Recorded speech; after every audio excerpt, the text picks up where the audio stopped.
Welcome back to Bardo's Breakdown. I'm your host, Stephen Bardo. Hope you guys have had a great week. Um, if you guys remember, if you were on the show last week, I had some internet issues, so I changed internet providers. So let's see how we do this week. Not giving anybody any free advertisement. They want to sponsor or be an advertiser on Bardo's Breakdown, let me know. But can't give out any free advertisement because these are some bum A companies, A with two consonants behind it. Incredible. We can get all kind of technology to do all kind of things, but we can't get consistent Wi-Fi service in Chicago by any of these companies. But I digress. Hope you guys doing well. Here's what we're going to do today. We're going to give you an update on the transfer portal. I'll give who I think did the best among Big Ten teams. I'll give you 5 teams, and then there's a couple of other teams that did well. I'll talk about what I think Illinois needs in terms of filling needs. They filled one over the weekend that we'll discuss, and then we'll go into one of our favorite, Coleman Hawkins, and talk about him. And I think we may start out with him actually, just because Coleman has put his name in the portal, right? Coleman Hawkins put it already in the NBA draft, but then he puts his name in the portal and it just covers his backside. I think it's smart business, guys. There's no downside to this. And Coleman Hawkins is a young man that seems to enjoy college basketball as much as any player that I've seen in the last few years. He really enjoys everything about the experience around his time at Illinois. And the thing with Coleman, he's going to be a highly sought after guy if he doesn't stay in the draft. He looks like he's at a high second round draft pick, according to some draft boards. I saw a guy that had him last pick of the first round back in February, but that doesn't seem to be the case right now. But even if you're a high second round draft pick, a lot of guys will stay in the draft for that. So, he puts his name in the transfer portal to cover his backside, which I think is a smart and savvy move. And here's the thing, guys. Coleman has been very savvy in terms of the media. He's been able to use X, or formerly known as Twitter. He's trolled Maryland during the season with something was bad karma that helped his poor play down the stretch in that devastating loss to Penn State on the road for Illinois. But to me, he's a savvy young man. He's been able to take advantage. He was on the field of 68 with Jeff Goodman. I think it was last Thursday, if I'm not mistaken. I didn't get a chance to hear the whole interview, but it looked like a pretty good one. So, he's playing the media. He's keeping his name out there front and foremost in the minds of college basketball people, in addition to keeping his options open for the NBA draft and possibly coming back to college and maybe getting a bigger bag somewhere else. So, to me, Coleman is showing how savvy he's become with what he's doing in terms of utilizing the media and utilizing college basketball platforms like this to keep his name out there, to stir speculation, and to keep people really excited about what he's going to do. If you like this content, guys, like, share, and subscribe to Bardo Media on YouTube. Really trying to get more people from Facebook onto my newsletter because Facebook is changing their API, and I'm not sure I'll be able to go live to the Facebook page, which is now over 13,000 people, and the Facebook group, which is now over 4,000. So we've got a very vibrant, exciting community within Facebook, but I'm trying to get you guys to consider joining Bardo's Breakdown community via different avenues, because Meta is changing some things up with their API. I'm not that tech savvy, so I'm not sure why they're doing it, but Meta tends to encourage certain behaviors on their platform and then they rip it away. And so for people like me who are trying to build a platform, it's not conducive to consistent growth. So all my people on Facebook, please consider joining Bardo Media over on YouTube. And those of you that joined from YouTube, thank you very much. I appreciate your support. Please share this content with other people that are like you, that are trying to stay in the know with college basketball, in particular with Big Ten basketball. Really helps the growth of the show. And then I also want you guys to go to bardostribe.com, BARDOS tribe.com. There you can join our newsletter, and you can also get your free copy of Triple Threat, Stephen Bardo's Guide to Basketball Terminology. It's a fun guide, free. It's free, y'all. If you like me, if it's free, it's for me. But it's a basketball guide to basketball terminology that I use on the air, utilizing hip hop and jazz songs and phrases to kind of illuminate what's going on the court with the way that I break things down. So it's a fun guide. It's free. So go get your free copy today at Bardo's Tribe, BARDOS tribe.com. All right. Let's get into a portal update, because there's been a little bit of movement, and there's been some other guys that have joined other programs that you guys will recognize. Let's start with Cliff Amore, Rutgers, the big man. He was flirting with North Carolina. It came down between North Carolina and Alabama, and the Crimson Tide get their rim protection in Cliff Amore. So Cliff, good luck down in Alabama. Hope that you can further your career in the SEC and maybe make your prospects better for the next level or for a professional career, whether that's at the NBA level or where it may be. But the big fella going to Alabama, so congratulations to Cliff Amore. All right. So Illinois got a nice update in the portal. I know Illinois fans are sweating there. Brad Underwood has gone overseas, and he's been in the Baltic region, and he comes up with a big get. Tomislav Ivicic, I believe is how you pronounce his name, from Croatia. He's the twin brother of Big Z, who had a crazy debut at Kentucky and then kind of simmered off at the end of this regular season. He's joining Cal in Arkansas. And so this is Big Z's twin brother. And so obviously Z was a little bit higher touted and sought after, but Tomislav,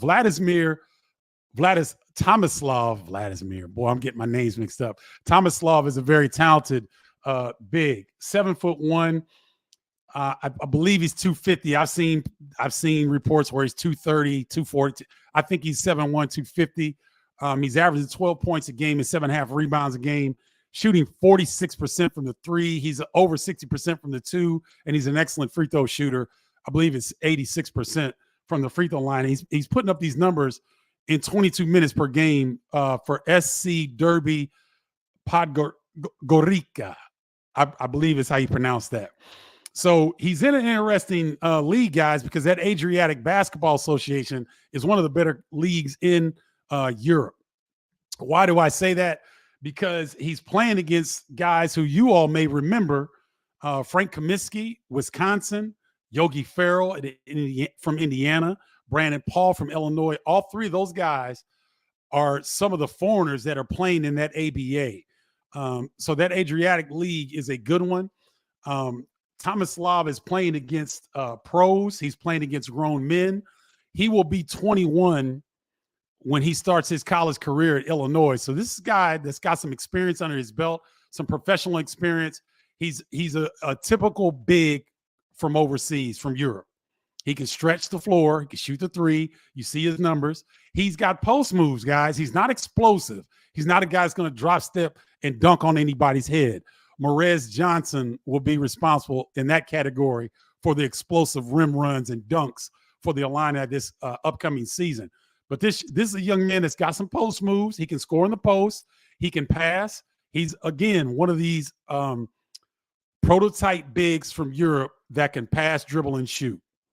I didn't see a ton of plays off the bounce, but he can utilize at pick and pop situations. He can pick and be the short roll guy when the defense heats up the ball handler coming off a ball screen action. He can be that guy that can catch a quick pass, turn, and make a play. He could be very good at that.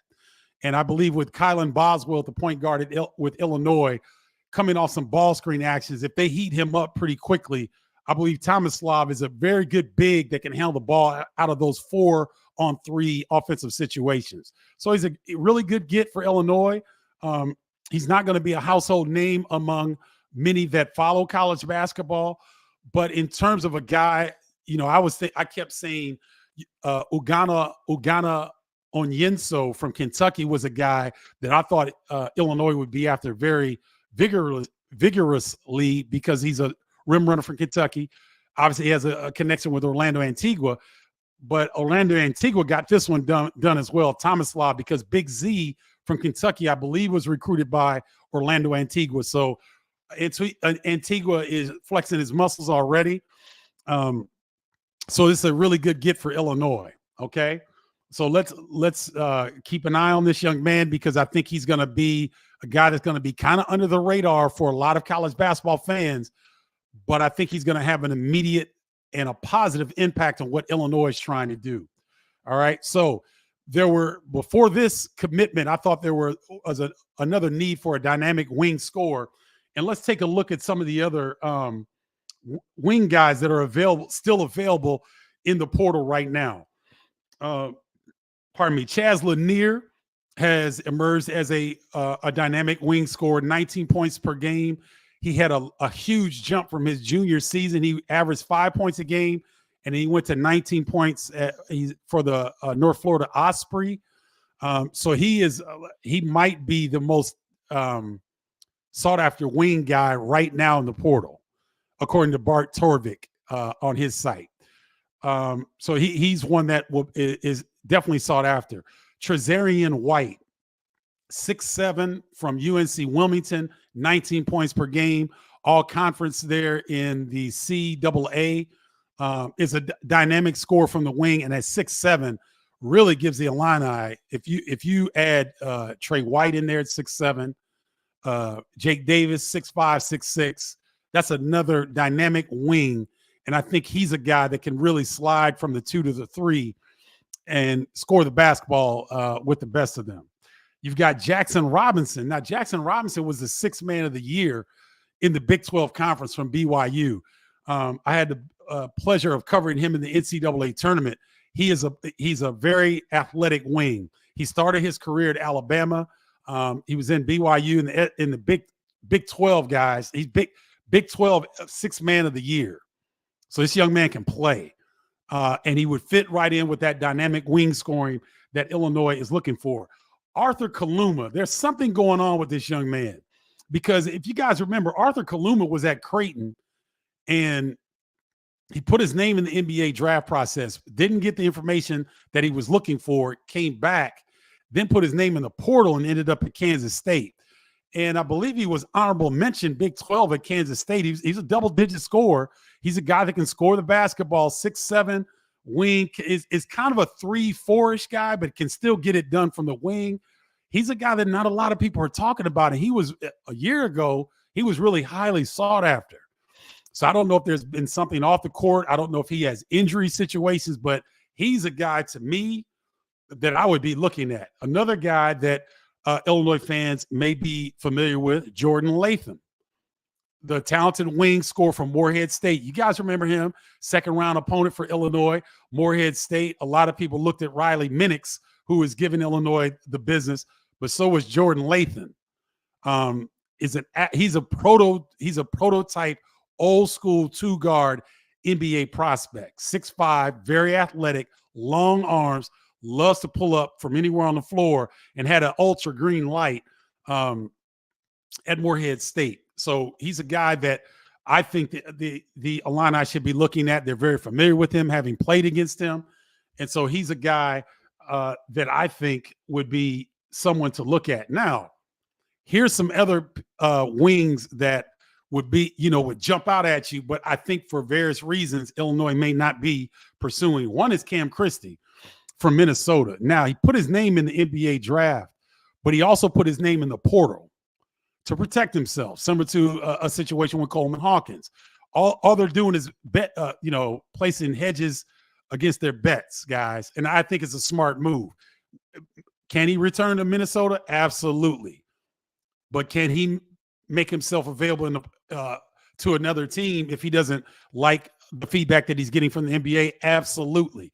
So Cam Christie, barring the information that he receives from the NBA scouts, barring his performance in the NBA draft combine, I believe he got invited to the draft combine. We'll see what happens there. But if it's not favorable, he might be a target as well. And there was another kid here, Jameer Watkins, 6'7" small forward from Florida State. And if you guys know anything about Leonard Hamilton in Florida State, they have dynamic, big wings. They've put a number of players. What's Patrick's last name for the Bulls? He was a number 4 pick. He was a lottery pick for the Bulls. He was a wing player. There's another wing, 6'7", he's been in San Antonio Spurs for the last couple of years. Cassell, something like that. But Florida State does a great job of developing wing scorers. And this is Jameer Watkins is in line with those guys. Here's another wing player who got invite to the NBA draft combine. The tallest shooting guard in college basketball last year was Jalen Wells at 6'8" from Washington State. Got a chance to cover him in the NCAA tournament. He can really shoot it, guys. And he's a guy that started out at the D2 level, that came to Washington State and really did well from the wing position. He's a guy to watch out for. He's in the NBA draft, shot 42% from three. He's a guy that if he doesn't get favorable feedback, he should be on the Illini's list. And then one more, Wooga Poplar from the Miami Hurricanes. Entering his junior season, he was really high on NBA draft boards, but he had an inconsistent season. He ended up averaging 13 points a game and almost 5 rebounds and shot 39% from three. So his numbers are good, but he was really, really high. And I think that he was inconsistent, and that hurt his draft prospects. But if Wooga Poplar from Miami is available, those are some other names that you guys should pay attention to that Illinois could look at to fill that dynamic wing scoring slot. All right, here are the teams that I think did the best so far in the portal. Now, it's not closed. Teams can continue to add players who are in the portal, and I think the majority of players that enter the portal are still in there. Now, the bigger names may have been scooped up, but there's still a lot of quality players left in the portal. So, which Big Ten teams did the best in the portal so far? In no particular order, but if I had to rate somebody the best, I'd rate Indiana the best. But here are the top 5, in my opinion: Indiana, Michigan, Illinois, Ohio State, and UCLA. And Ryan, my producer, is going to help me out with this. So, Ryan, let's go. Let's look at Illinois first and the guys that they've been able to add in the transfer portal. Can you pull Illinois up?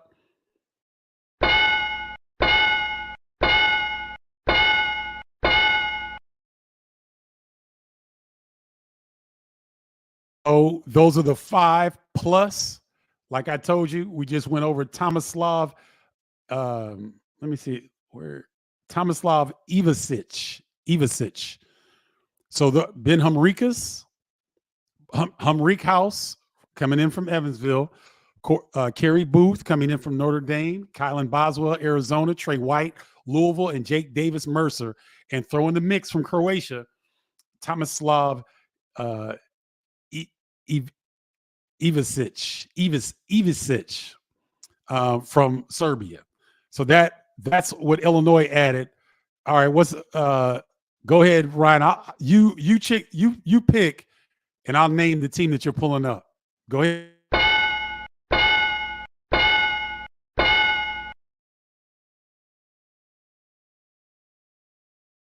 Guys that they brought in thus far: Luke Goody, obviously from Illinois; Kanan Carlisle from Stanford, outstanding dynamic wing from Stanford; Umar Ballo, one of the top prospects out of the portal from Arizona; and Miles Rice from Washington State. That does it for Indiana. And a lot of people think they are the number one, maybe Alabama right now, because they just got Cliff Omori. but Indiana's definitely top 5 in terms of the portal upgrades on their roster. So that'll do it for Indiana. Next up,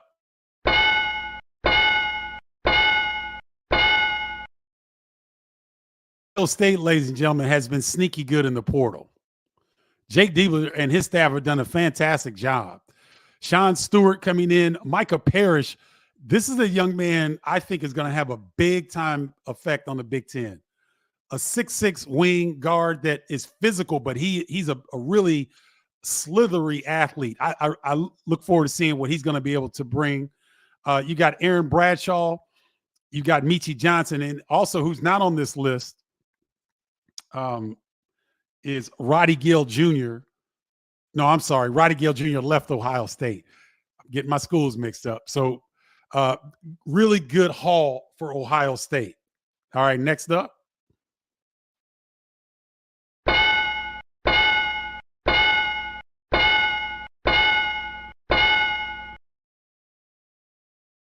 The only reason I don't name them number 1 is because they've got some really nice complementary pieces. Now, Vlad Golden is a huge get for Dusty May and his staff at Michigan. Sam Walters coming in from Alabama. We just mentioned Roddy Gill Jr. Trey Donaldson from Auburn, kind of split time at the point guard position. He will be the guy running the point. Reuben Jones is the key in this haul for Michigan, in my opinion. This guy could be an early candidate for Defensive Player of the Year, a really good two-way guard. He's going to be exciting watching. And Danny Wolf coming in from Yale, uber skilled big. So Michigan got a great haul within the transfer portal, one of the best, not only in the Big Ten Conference, but also in the country. All right, next up.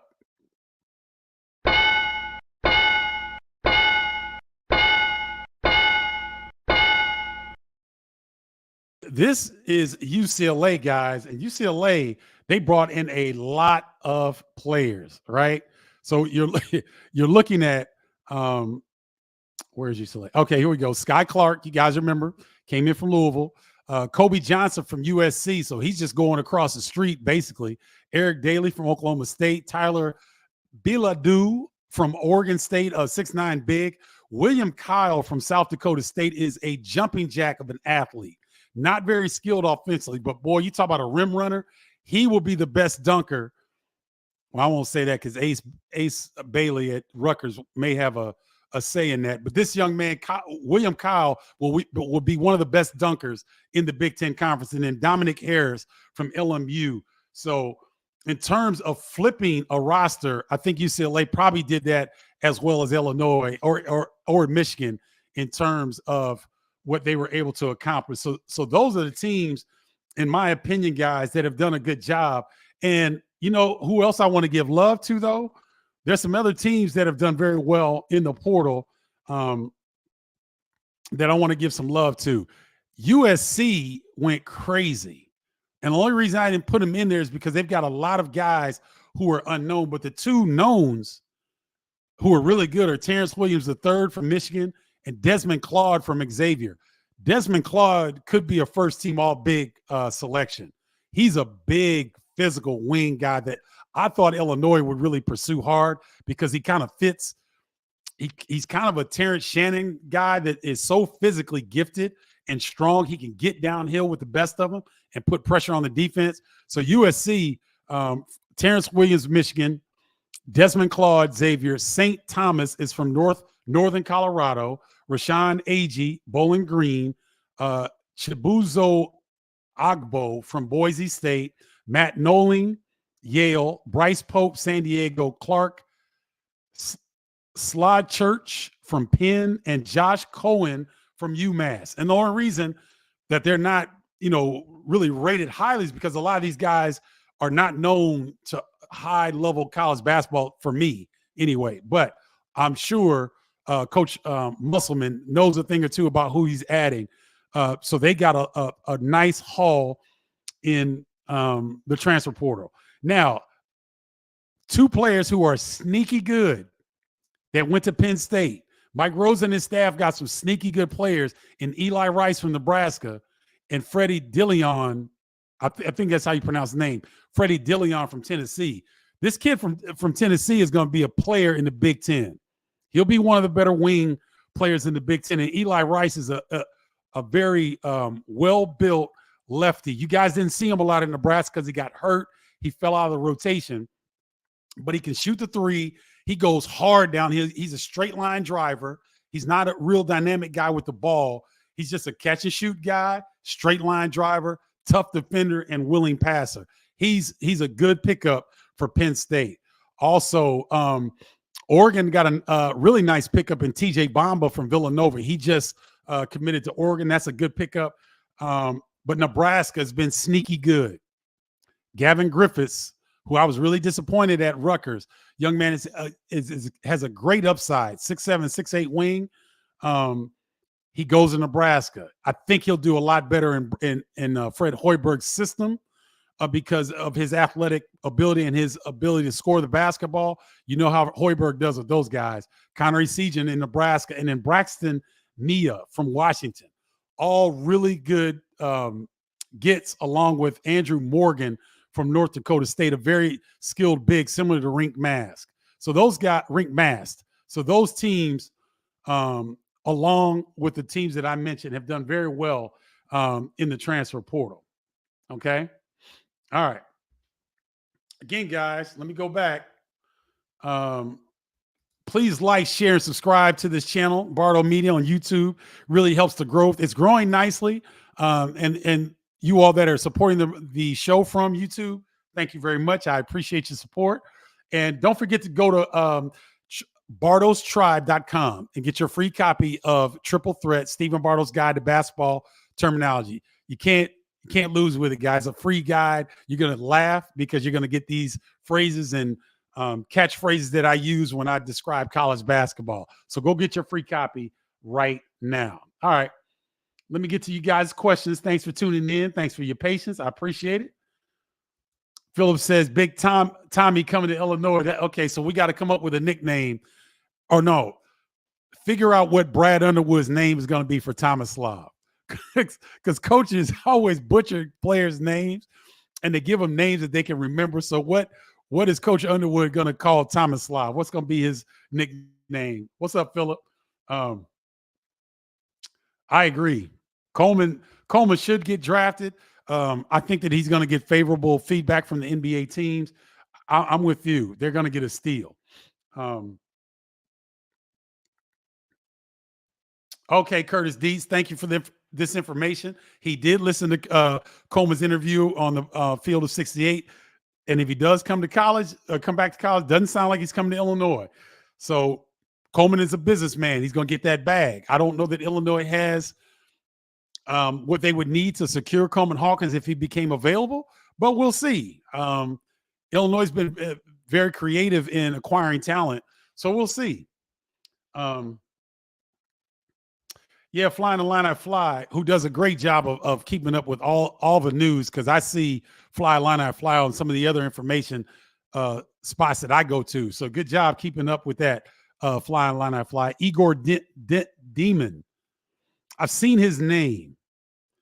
And I saw that he was a projected lottery pick.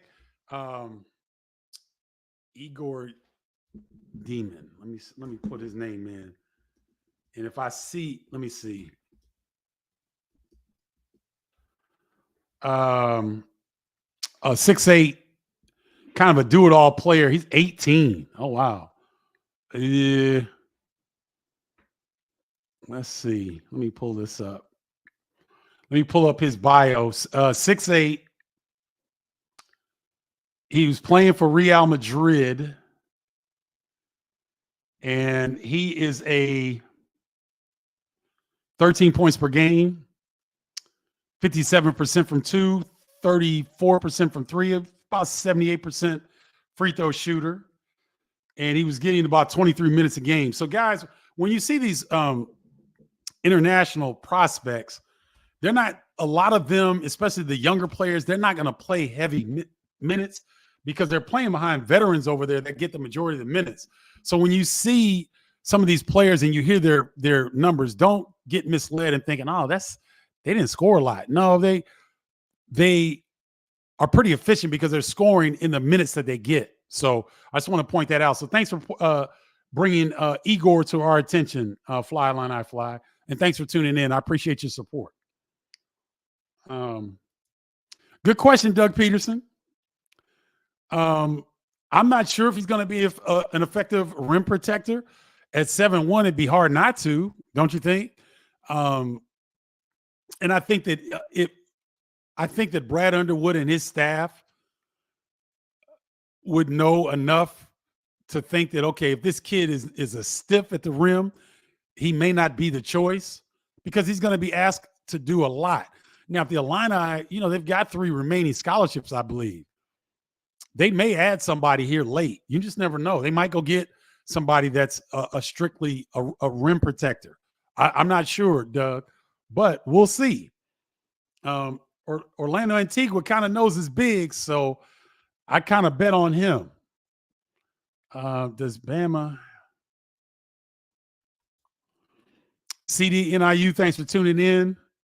Yeah, I think they'll be a top 5 team with Clifford on board. I think they do. I think Nate Oates has really surprised people in Tuscaloosa. And, I mean, it's a Final Four team. They got to the Final Four, guys, right? So, I mean, if, this is an SEC football power, there's money all over Tuscaloosa, right? Alabama's got money. And all of a sudden now, I think they've already signed on to build a new basketball facility, which is desperately needed because that's an old venue. I mean, Wimp Sanderson was coaching and started his career in that same venue, if I'm not mistaken. So Alabama's got money. So that SEC, if they think it's worth it from a investment standpoint on the basketball side, oh yeah, they got bags. They got big bags. What's up, Captain Fletcher? We will be seeing more movement as the year goes on. No doubt about it. Fly Line I Fly, breaking down some of the statistics that we gave earlier for Thomas Law. Does Thomas Law have the same game as his brother? No. His brother was great on offense, but got pushed around the post. See, that's the thing, Curtis. Big Z is really a 2 guard or 2 or 3. Thomas Law is a 5. Now, he's got guard-like skills, but he's a 5-man. Very comfortable with his back against back to the basket, and he's 250. He's heavier than Big Z. So I think that he's a traditional post player. So I don't think he's going to get pushed around the post, maybe like Big Z did. But Big Z is more of a 2-3. Thomas Law is a 5. He can play the 4, but he's a big 5 that likes to play in the post. Nathan, you're not late to the party. You're on time, partner. And here's the thing, Nathan. I don't think you can look at it like that any longer. I think you can if you'd like, but I think it's a you're setting yourself up for disappointment because all these players now are on 1-year contracts. Yes, they might have eligibility for 2 or 3 more years, but that eligibility might be used elsewhere. So to focus on how many years a player has left in their remaining eligibility, to me, is setting yourself up for disappointment. Now, you can do it, but the likelihood of guys staying more than the year that they come in through the transfer portal is, if they're really good, is highly unlikely. So I'm not sure how many years that Thomas Law would have, but he's 21. He'll be 21 when he starts his career at Illinois. So I'm imagining that if he's got NCAA eligibility, he'd have 3 years after this year. That's my assumption. I don't know that for a fact, but that's what I'm assuming. I say, Kevin says Michigan won the portal because of the number of players or the number of impact players. Because if you look at impact players, I think Indiana might have something on them. Just my opinion.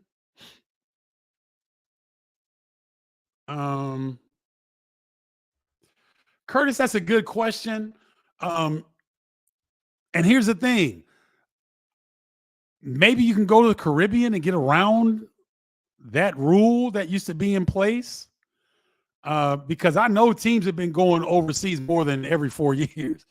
I know that because I've been watching Big Ten teams, and there's several teams that have been overseas more than once in the last 4 years. I want to say Wisconsin is one that I'm almost certain.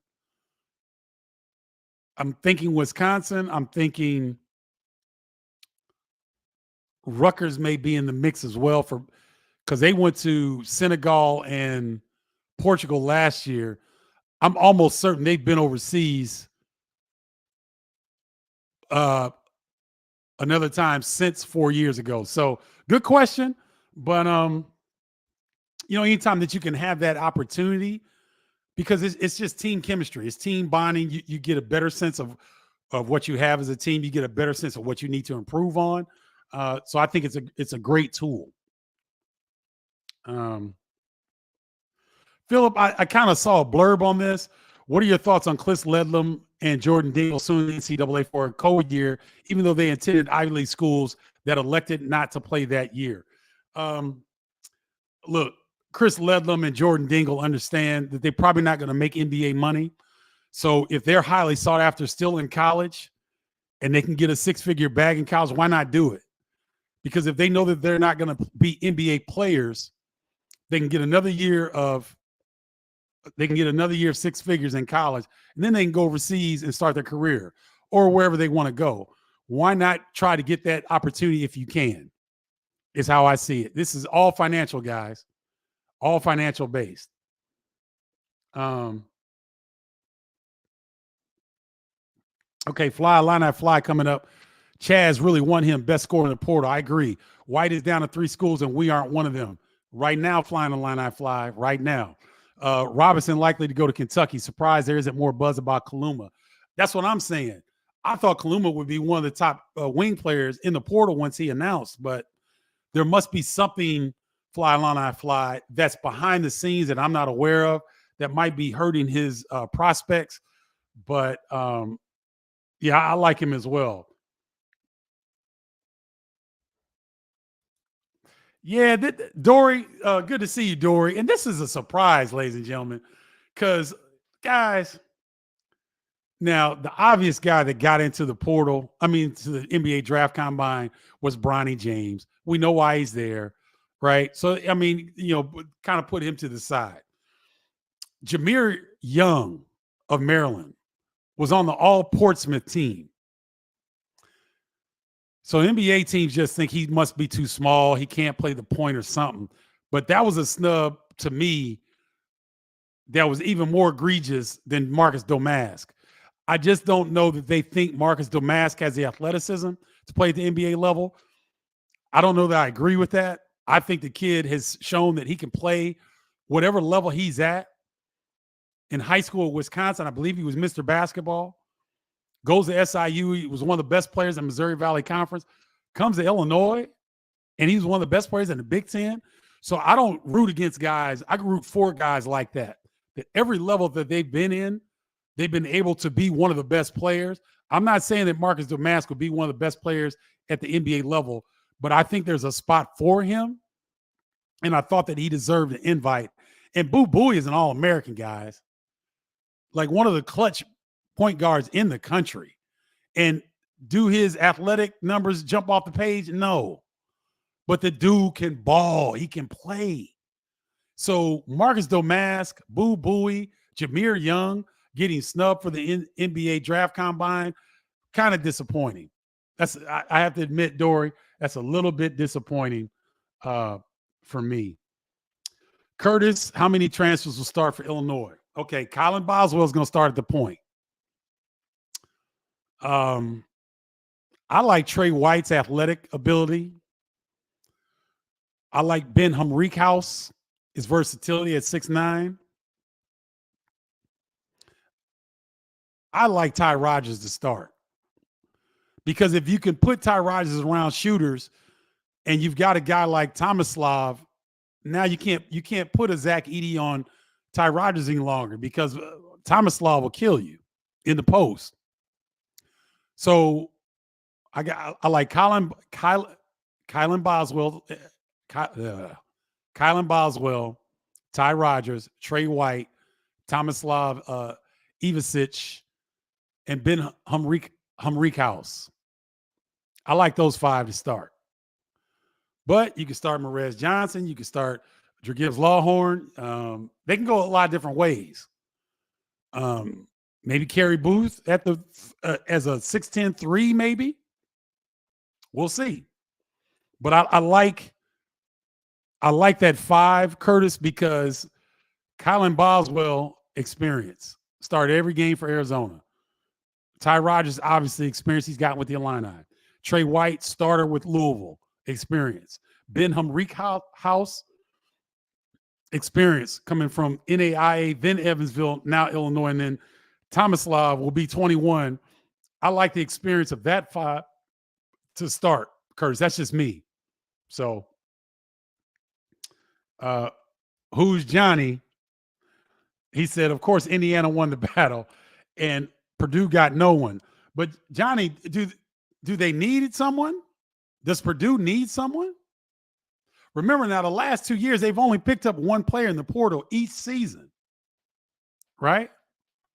And Lance Jones was phenomenal this year for Purdue. Phenomenal. So Purdue's got 6 incoming freshmen, and they've got Fletcher Lawyer, Braden Smith, TJR, Caleb First, Will Berg has been in the mix a couple seasons now. And I'm not saying he's going to be Zach Edey, but he's not going to be a stiff either. Camden Heide, Miles Colvin. Did Purdue really need to go get anybody? I don't know. I'm not going to go against what Matt Painter and his staff are doing. I think he's pretty confident in what they have, because if he wasn't, I think he would have gone in the portal and gotten a player or two. But they didn't. So did they really need that? Cam Heidi's a great dunker, but I'm telling you guys, that kid that's coming in from South Dakota State, William Kyle, watch what I'm telling you. You talk about a dude that's the vertical. There's nobody in the conference that's going to have a higher vertical than William Kyle. Mark that. You heard that here on Bardo's Breakdown first. Trust me when I tell you that. Maybe the portal isn't Painter's thing, but he's gone in the portal and gotten pieces that have helped Purdue. So, guys, my thing is that you got to trust Matt Painter. If he needed somebody, he would have gone and got someone. They feel pretty confident with who they have. I wouldn't go against Matt Painter. Chuck Ramey, what's up, Chuck? Who are the players from Illinois recruited to Illinois outside of the portal? I think I understand your question. Uh-oh. Wait a minute, guys. I hit the wrong button there. Who are the players from Illinois recruited to Illinois outside of the portal? Let me think on that for a second, Chuck. You kind of got me flummoxed there. I don't want to lose my train of thought on getting to the questions. That's a great question. I think you're talking about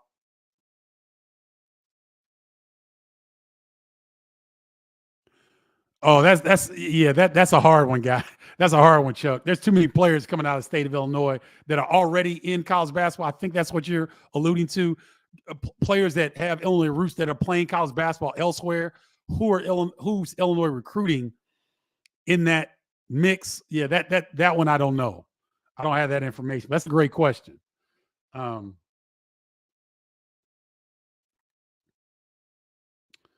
Let's see.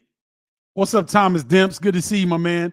Great question. And I thought, to me, okay, if you don't get Kylan Boswell, if you're Illinois, you don't get Kylan Boswell, I'm not sure.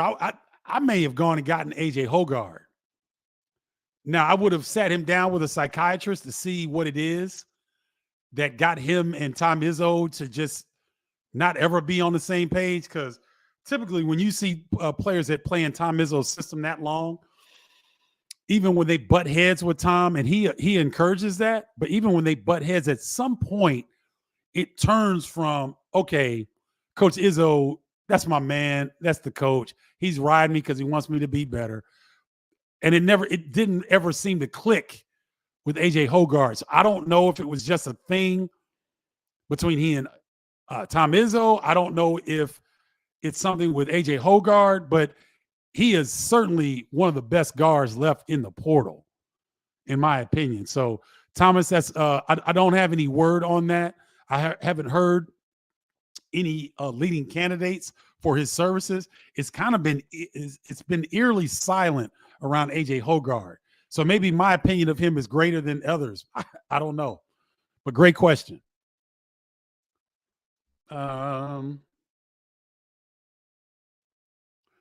Philip, that would be crazy, wouldn't it? Plus, Illinois would be great to play Arkansas. That would be a great SEC foe. Similar when Illinois went to Tennessee, right? It was a great game for Illinois. Go play, get a home and home with Arkansas. Why not? Because Cal's going to have it rolling in Arkansas, and that would be a great thing to have the Twins going up against one another. It'd be fun to try to get a translator on the broadcast, and then whenever they would catch them talking stuff, had the translator, like how the Gene Steratore would come in as an official from offsite and come in and kind of give you a translation of what that particular call or what should have happened with the referee. Get a Serbian translator on call for that game, and then have them mic'd up. And then when you hear them say something, go to the Serbian translator, while the game is still going on, make sure it's clean, and then bring them up on the broadcast and have him translate what was said between the two. I think that would be great watching. That would be a terrific college basketball fan watching experience to have a Serbian translator ready. So let's make that happen, Illinois and Arkansas. Make it happen. There will be few and far between, Doug. Very few players that will be like Coleman Hawkins in this era.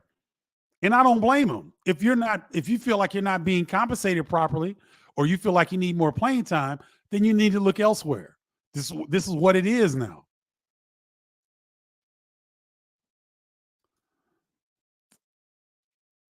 I know it's today's reality, but it's ruined college basketball as we know it. It's now an annual all-star team. Underwood's experience with JUCO is going to pay big dividends on how quickly bring a team together. No doubt about it. And so let's not say it's been ruined. Let's just say that we've made some needed adjustments. Let's put a positive spin on it, right? There's so much negativity now because it's something new for college basketball fans, guys, but let's not make it negative. Let's make it positive, right? Let's have a positive experience with college basketball and just say, all right, like our country has changed a lot of ways, not necessarily for the better, but you have to adjust, right? So college basketball is in an adjustment period, and the powers that be and the rulers that be don't like it because they don't have as much control as they used to have. Sounds like a microcosm of our country, doesn't it? I'd like to see the Flying Illini play Kansas in the open scrimmage this year. Who's playing, Bobby? The Flying Illini? I ain't playing. And I don't know that some of my teammates they may not be in shape to play. The only guys that could probably play in a game like that are Kendall and Nick Anderson, because Nick has gotten himself in really good shape. I don't know if it's playing shape though. He's like me. He's in good mid-50s dad body shape. We look like we could pose in pictures for dad bods because we got good dad bods in our mid-50s. Kendall, Nick Anderson, and myself. The rest of my teammates, not particularly bad bodied, but I don't think that Lowell Hamilton or Kenny Battle are in shape enough to get up and down the court. I don't think Larry Smith, Irvin Small, Marcus, maybe. Marcus keeps himself in decent shape, maybe. Andy Kaufman, I haven't seen Andy in years. I think he's back in Jacksonville. I haven't seen him. So I don't know if you'd want to see maybe the Fighting Illini. But you don't want to see the Flying Illini because yours truly wouldn't be playing. I would be there. It'd be fun, but I ain't playing. When and where did your Illinois team take your trip? Any good stories that you can share? Curtis, we were supposed to go overseas, but we never did. And, Lou, in his wisdom, we went to Hawaii 3 times, which is great. That's fine. But we never got a chance to go over to Europe or to Africa like Rutgers did. I would have loved to have gone to Africa when I was in college. It would have changed my whole perspective on a lot of different things. But we had some fun times in Hawaii. Most of them I can't share. Kurt, I can't share those stories. They're not PC. Those stories were made by young men who weren't making the best decisions at that time. So can't share the stories there. Sorry, Curtis. When I see you in private, I'll share some, but not on this platform. Can't do that. Come on, CDNIU. Are you serious? When was the last time Illinois had a 7-footer? Guys, please help CDNIU. What was the last 7-footer who was dominant? Who was an All-American for Illinois? Come on, CDNIU. You too good, man. You're on here every week. You're one of my best supporters. Come on now. You might have had a hard weekend and those brain cells aren't connecting or something. Kofi Coburn was the last dominant 7-footer at Illinois. Come on now. Oh, now Fly Line on Fly makes a good point. Purdue may be over. They may have to get rid of one scholarship. I saw a blurb somewhere. I think they're over one. So that's a good point. Donnell Jackson, no. DJ Wagner I haven't seen him commit yet. And I heard someone say, why didn't Illinois go after DJ Wagner?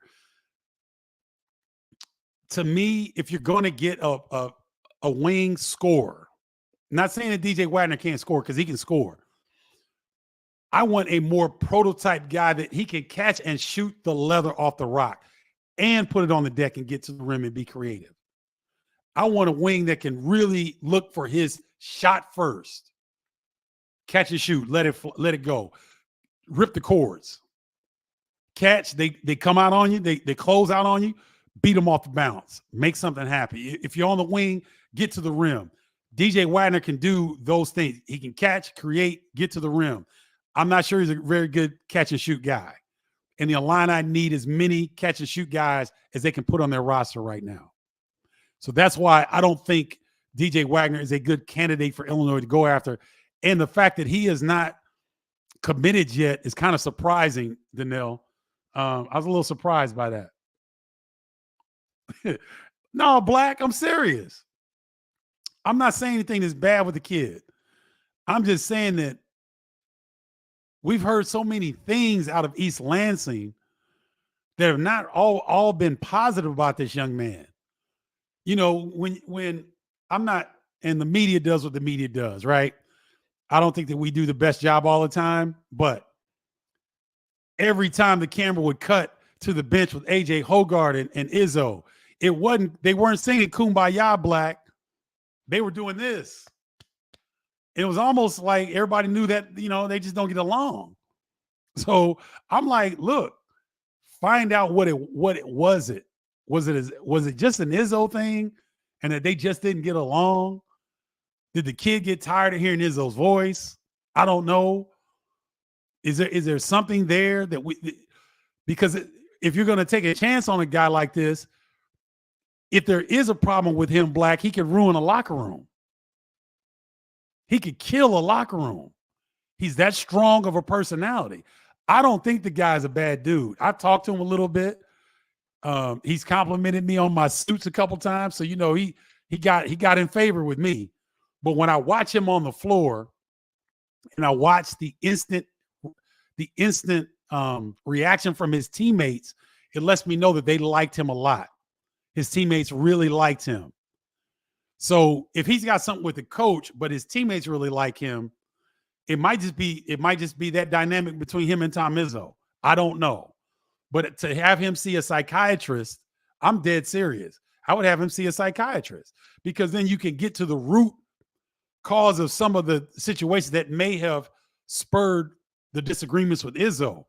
And then you have this information that if you're going to bring him in, now you know his trigger points or whatever. You've got additional information that you can bring him in and help him be successful along with your program.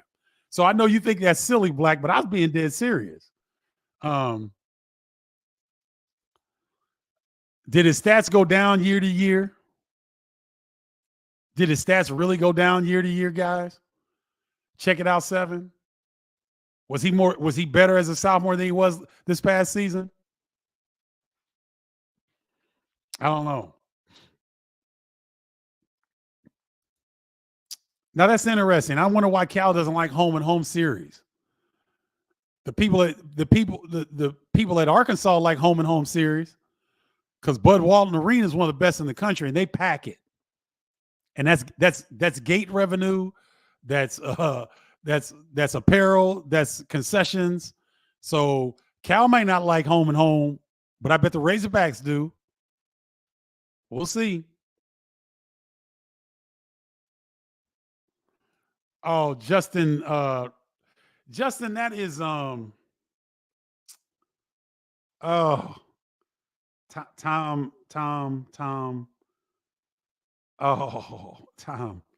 What's Tom's last name? Let me look that up, because that's gonna drive me crazy. That Bobby Knight through chair at. Let's see.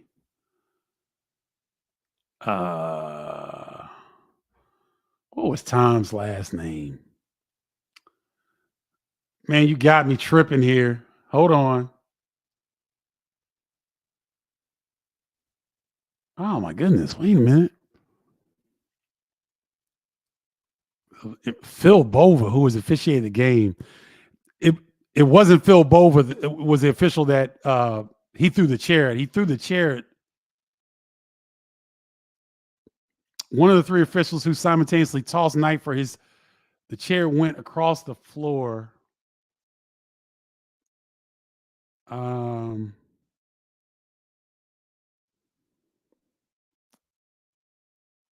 From Jaspers. What?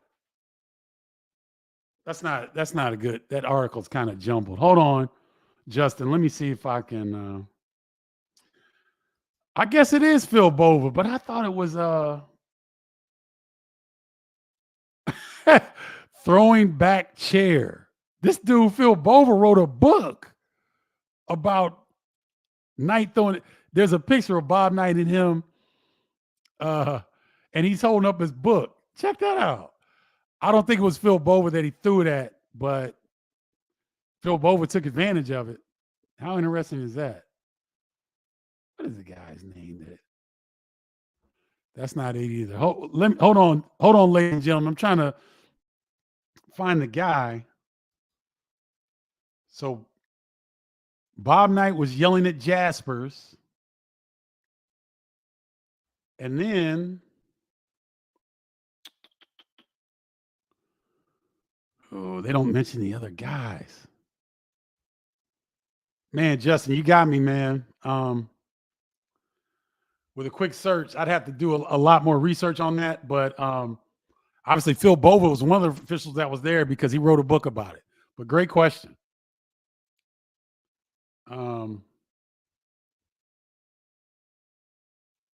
Yeah, Cohen Carr is a heck of a dunk.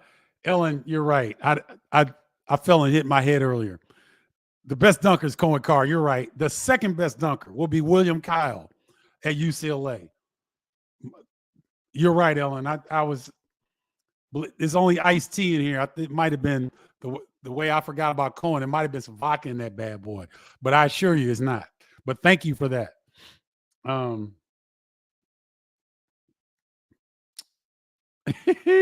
Bobby said, "Go half court." No, I ain't even going half court. Not that I don't think Frank Williams is playing, Justin. I might be mistaken. I don't think he's playing.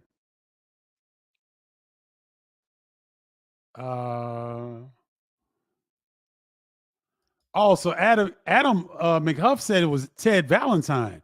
It very well could be. I thought it was, not Tom Burr, James. It wasn't Tom Burr.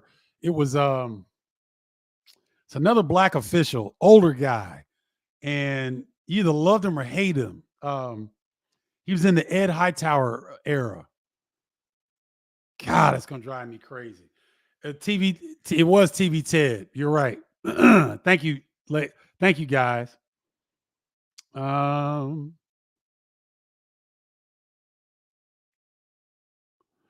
Nathan Lauder, good question. I know it's way before the roster finalized, but which team is in the Big Ten do you think will surprise some people that haven't in the past? USC, their first year in the league, they've got a lot of unknown players, and Eric Musselman is an outstanding motivational coach. That team is going to play hard. He's got a lot of guys that have something to prove at the Power 5 level. USC will be a surprise team in the Big Ten.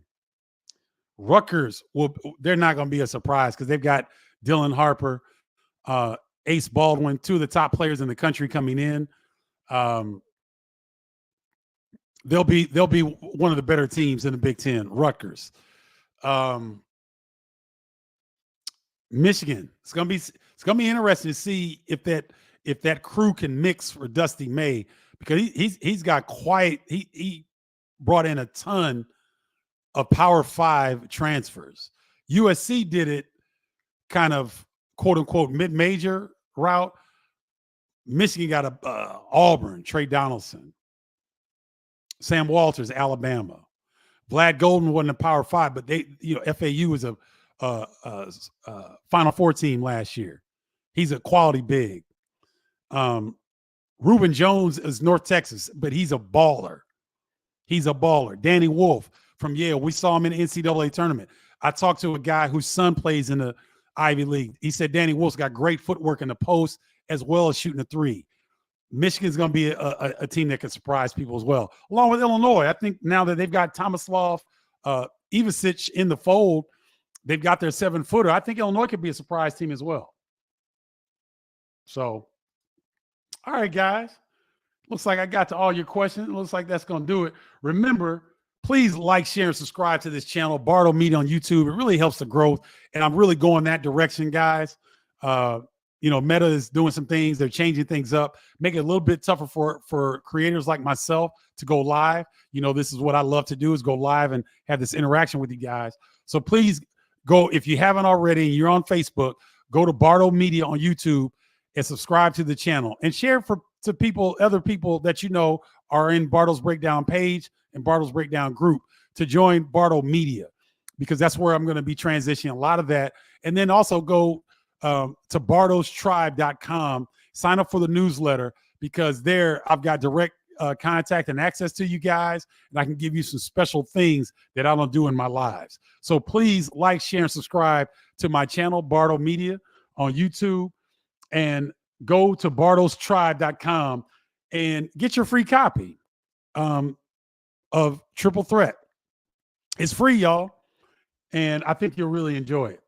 So thanks as always for watching. You guys are great. I appreciate your support. Have a great rest of your week, and we'll update. If Illinois does something crazy, we'll update you. And if we hear anything else, we'll come back and let you know. All right. Until next time, holla, y'all.